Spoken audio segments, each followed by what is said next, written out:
Hello everyone, in this video I'm drawing Chef Pigster and tell you the whole story. Sit down. We went back to the initial room and Banban made me sit on a medical bed at the back of the room. He probably had put it a while ago since it wasn't there before. Did you say you only have amnesia? He asked me, taking some gloves and a syringe. As symptoms, yes, but my head was bleeding. He approached me and looked at my head. This was my fault. I hit you too hard, I guess. He walked away to get an ice pack and put it on my head. It should help. So Banban, how do these experiments work? I asked as he took something from a table. You take the genome of a living being and the gibanium, they combine and the thing comes to life. He approached me with a syringe in his hand. But no one has ever proven that experimenting on a human. I'd like to try it on you. I shivered hearing those words as he approached me. Are you scared?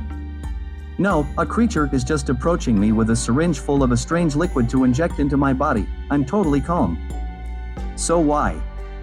Genius, yes, obviously, I'm scared, and mostly, I don't want to. He looked a little disappointed by my answer, but sighed.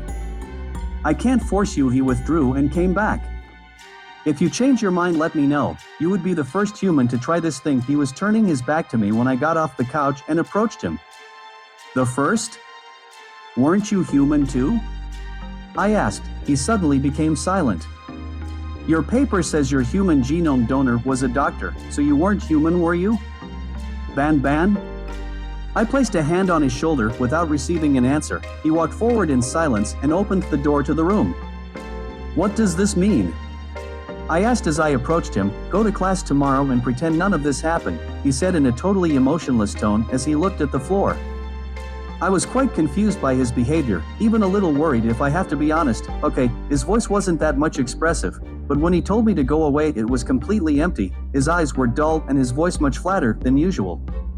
Come on, you can't waste time thinking about these stupid things. You have to find a way to get out of here fast enough, I said to myself as I walked down the main corridor of the kindergarten.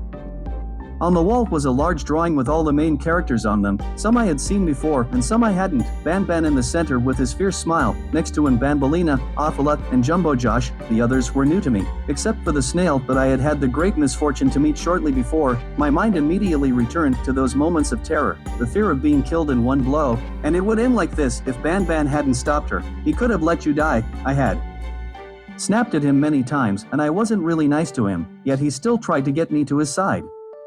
Maybe he doesn't have all these brute intentions. While walking I found a small laboratory and decided to enter the small room. There was an armchair and a table full of syringes, sheets, and even a microscope. In a corner there was also a barrel with GV written on it. Here's where they keep it then. I could try to do something interesting maybe.